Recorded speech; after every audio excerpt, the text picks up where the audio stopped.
तो बच्चों, आज सॉल्यूशन ऑफ एक्सरसाइज 13.2 जो पार्ट 3 में हम आपको बताएंगे। जैसे इससे पहले जो है 13.2 के कुछ क्वेश्चंस को मैंने होमवर्क में दिए हैं, उसका वीडियो दिया था, आपने कर लिए होंगे। लेकिन अब 13.2 7 से लेके 10 या 11 क्वेश्चन तक मैं आपका सॉल्यूशन देता हूँ। इन क्वेश्चंस को पहले आपने किया नहीं आता है तो आप इसे समझ सकते हो। ठीक है बेटा, देखिए if vector A is equal to vector A जो दिया गया है 2i माइनस का 16 j प्लस का 5k and vector B is equal to 3i plus j plus 2k, then find a vector C. तो आपको वेक्टर सी फाइंड करना है। Where vector A, vector B and vector C denotes the side of the right angle triangle. मतलब vector A, B और C जो है right angle triangle की sides को डिनोट करते हैं। तो आपको ये मालूम होना चाहिए कि अगर राइट एंगल ट्रायंगल की साइड्स को डिनोट करेंगे तो जो लॉन्गेस्ट साइड होगी उसका स्क्वायर अदर टू साइड के स्क्वायर के सम के इक्वल होगा। इसका मतलब है कि हमें मैग्नीट्यूड फाइंड कर लेना चाहिए। तो सबसे पहले हम चेक करते हैं कंडीशन। जैसे ए वेक्टर दिया है और बी वेक्टर दिया है, तो आप क्या करेंगे, A vector dot B vector find किया तो 2i माइनस का 16 j plus 5k dot 3i plus j plus 2k। अब आपने बेटा देखा कि जब मल्टीप्लाई करेंगे 2 का किसके 3 के साथ, ये 6 माइनस 16 प्लस 1 माइनस का 16 और 5 टू ज़ा हुआ 10।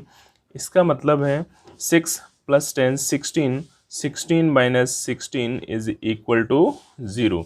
इससे ये क्लियर होता है कि A vector dot B vector is equal to 0 आ गया। इसका मतलब जो ट्रायंगल फॉर्म हो रहा है बेटा वो वेक्टर ए और वेक्टर बी परपेंडिकुलर है। मीन्स इन दोनों के बीच में जो बनने वाला एंगल कैसा है, 90 डिग्री का है। इससे ये क्लियर होता है कि जो वेक्टर सी है, कौन सा वेक्टर, वेक्टर सी, तो magnitude of vector C is equal to होगा vector A plus vector B. क्यों होगा, उसका रीजन मैंने आपको बता दिया है कि वेक्टर ए और वेक्टर बी परपेंडिकुलर हैं। ठीक है, और जब ये परपेंडिकुलर हैं तो इन वेक्टर के स्क्वायर, इन वेक्टर के मैग्नीट्यूड का स्क्वायर, सम का स्क्वायर किसके इक्वल होगा, मैग्नीट्यूड ऑफ वेक्टर सी के स्क्वायर के इक्वल होगा। ठीक है, तो आप क्या करेंगे, C vector is equal to A vector plus B vector. चलिए आपने इसे फाइंड किया तो यहाँ पे देखेंगे 2i minus 16 j plus 5k, इसी तरह से प्लस फिर आपका कितना है 3i plus j plus 2k। Vector A और वेक्टर बी दोनों आपके सामने हैं। इनको ऐड करेंगे बेटा तो ये कितना हुआ 2 और 3 5। इसी तरह से माइनस का 16 प्लस का 1 माइनस का 15 प्लस इसी तरह से आप देखेंगे 5 और 2 हो गया 7। तो वेक्टर सी कितना हुआ 5i minus 15 j plus 7k। This is the vector C जो कि आपको फाइंड करना था। ठीक है बेटा, now from above vector A, vector B and vector C represent the side of right angled triangle। ठीक है बेटा, नेक्स्ट क्वेश्चन देखें आप। देखिए क्वेश्चन क्या है कि if magnitude of sum of vector A plus B and magnitude of vector A minus vector B then prove that vector A and vector B are the mutually perpendicular to each other. मतलब ये दोनों vector एक दूसरे पर perpendicular हैं, ये आपको prove करना है। ये कैसे फाइंड करेंगे? देखो बहुत ही इजी है। Vector A plus vector B का जो मैग्नीट्यूड वो दिया गया है A vector minus B vector के मैग्नीट्यूड के equal. If squaring both side, squaring on both sides, अगर दोनों साइड में हम स्क्वायर करेंगे तो बेटा ये कितना हो जाएगा, A vector plus B vector के मॉड का square is equal to A vector minus B vector के मॉड का स्क्वायर। और जिसे कि आप लिख सकते हैं A vector plus B vector dot A vector plus B vector is equal to A vector minus B vector dot A vector minus B vector.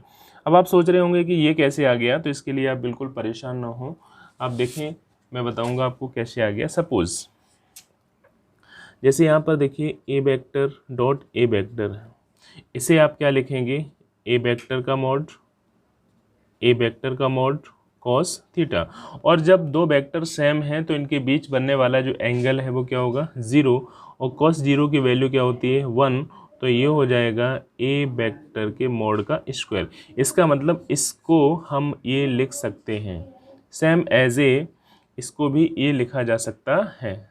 ठीक है, A vector minus B vector के मॉड का square, A vector minus B vector dot A vector minus B vector. ठीक है, आगे देखेंगे बेटा, जब इनका मल्टीप्लाई किया तो ए वेक्टर का ए वेक्टर के साथ करेंगे तो ये कितना हो जाएगा, A vector dot A vector plus A vector dot B vector plus B vector dot A vector plus B vector dot B vector.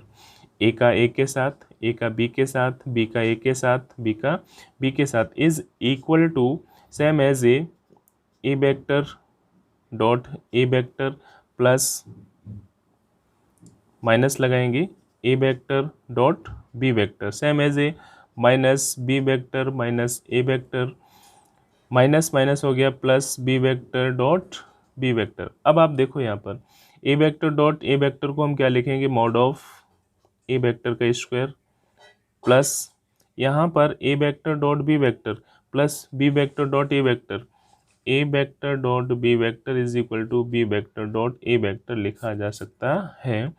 तो ये हो जाएगा आपका 2a vector dot B vector plus B vector के mod का square is equal to A vector का square minus 2a vector dot B vector plus B vector के mod का स्क्वायर। आप देख सकते हैं कि ये इससे कैंसिल हुआ, ये इससे कैंसिल हुआ, इधर आएगा तो ये हो जाएगा आपका 2a vector dot B vector plus 2a vector dot B vector is equal to 0। इन दोनों को ऐड किया तो ये हो गया 4a vector dot B vector is equal to 0। 4 से डिवाइड करेंगे 0 को तो 0 आएगा, तो a vector dot B vector is equal to 0। A vector dot B vector equal to अगर 0 आता है, इसका मतलब ये है कि वेक्टर a वेक्टर b पर परपेंडिकुलर है या वेक्टर b वेक्टर a पर परपेंडिकुलर है, और यही आपको प्रूव करना था। Hence now we can say vector a and vector b are mutually perpendicular to each other। एक दूसरे पर ये परपेंडिकुलर हैं। ठीक है, हाँ भाई, तो next question, if the coordinates of the point A B C and D are 3, 2, 4 and 4, 5, -1, 6, 3, 2 and 2, 1, 0 respectively, then prove that line AB and CD are mutually perpendicular। तो आपको ये प्रूव करना है कि ये म्यूचुअली परपेंडिकुलर होंगे। अब देखिए उसने कहा कि line AB and CD are mutually perpendicular, तो ये एक दूसरे पर परपेंडिकुलर हैं। तो आप देख सकते हैं कि कोऑर्डिनेट्स ऑफ द पॉइंट ए के दिए गए हैं 3,2,4, बी के हैं 4,5,-1, सी के हैं 6,3,2 एंड डी 2,1,0। ठीक है, ये पॉइंट्स दिए गए। आपको निकालना क्या है? A B. ए बी का मतलब हुआ A B is equal to, आप लिखेंगे O B minus O A. O B minus O A means ये आपका जो बी है इसे लिखेंगे O B, O A, O C and O D. ठीक है, इस तरह से पॉइंट्स को रिप्रेजेंट किया जाएगा। तो ओ बी हो गया आपका 4i plus 5j minus k minus, फिर लिखेंगे 3i plus 2j plus 4k। अब आप बेटा देखो, इसे माइनस किया तो ये आ गया 4 माइनस 3 ओनली 1, 5 माइनस 2 3, और ये माइनस का k और माइनस का 4, तो ये हो जाएगा माइनस का 5k। This is A B. इसी तरह से हम निकालेंगे सी डी।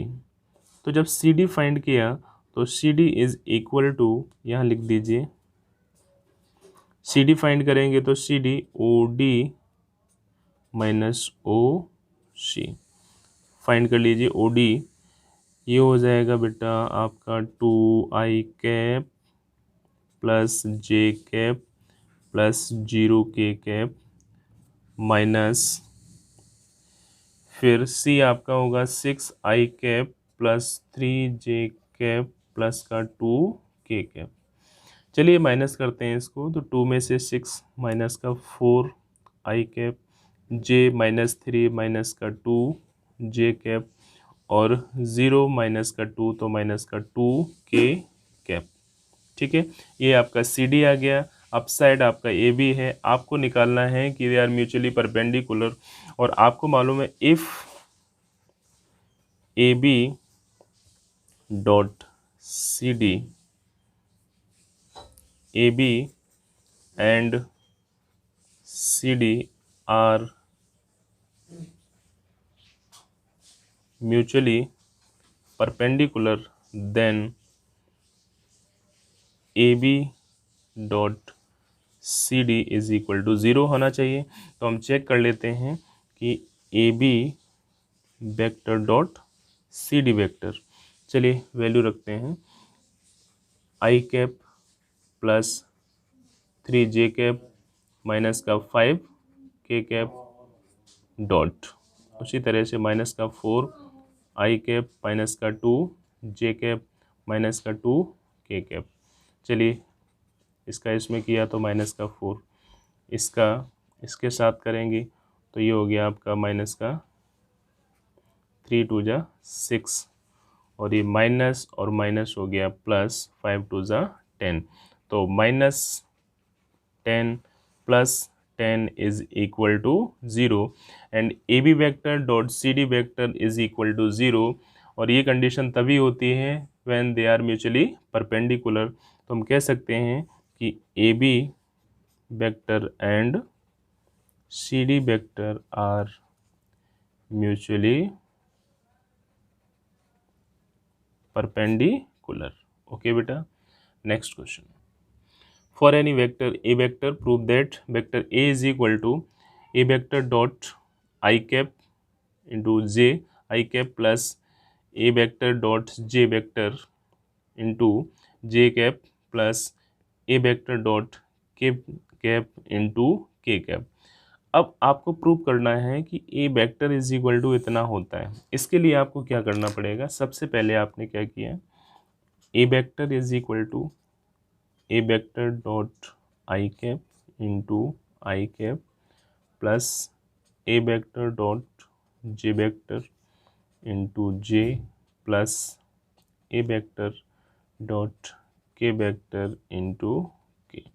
अब बेटा समझ लीजिए, लेट a vector आपने क्या किया, A vector is equal to A1 I cap plus A2 J cap plus A3 K cap लिया, then put value in right hand side आप ले लीजिए, minus plus A vector J into J cap plus A vector dot K cap into K। Value रखते हैं इसकी, ए की जगह value रख देते हैं, तो A1 I cap plus A2 J cap plus A3 K cap dot I cap plus same as A1 I cap plus A2 J cap, इधर A3 K cap into J plus A1 I cap plus A2 J cap plus A3 K cap dot K और into K cap. अब आप देख सकते हो बेटा कि अगर I कैप का इसके साथ मल्टीप्लाई होगा तो आपको मालूम I इंटू आई ही 1 रहेगा, अदर सब 0 हो जाएंगे, तो यहाँ पर A1 plus 0 plus 0 same as A, यहाँ पर हो गया I cap same as A. इसमें देखेंगे तो ये 0 प्लस A2 प्लस 0, ये हो गया आपका J cap same as A 0 plus 0 plus A3 into K cap. एक साथ लिखेंगे इसको तो एक साथ में ये हो जाएगा A1 I cap plus A2 J cap plus A3 K cap, और ये जो वैल्यू थी is equal to A vector is equal to, hence proved. ठीक है, तो आपको ये समझना है, ये मत भूल जाना कि I dot I equal to J dot J equal to K dot K is equal to 1 होता है, अदर आपके सभी 0 होते हैं। तो I का I में किया 1 आ गया, J का J में किया 1 आ गया, K का K में किया तो 1 आ गया, अदर सब 0 हो गए। तो इस तरह से इस क्वेश्चन को आपने सॉल्व किया। तो बेटा और एक्सरसाइज के जो क्वेश्चन है नेक्स्ट एक्सरसाइज के, वो आप देखेंगे नेक्स्ट वीडियो में। ओके बेटा।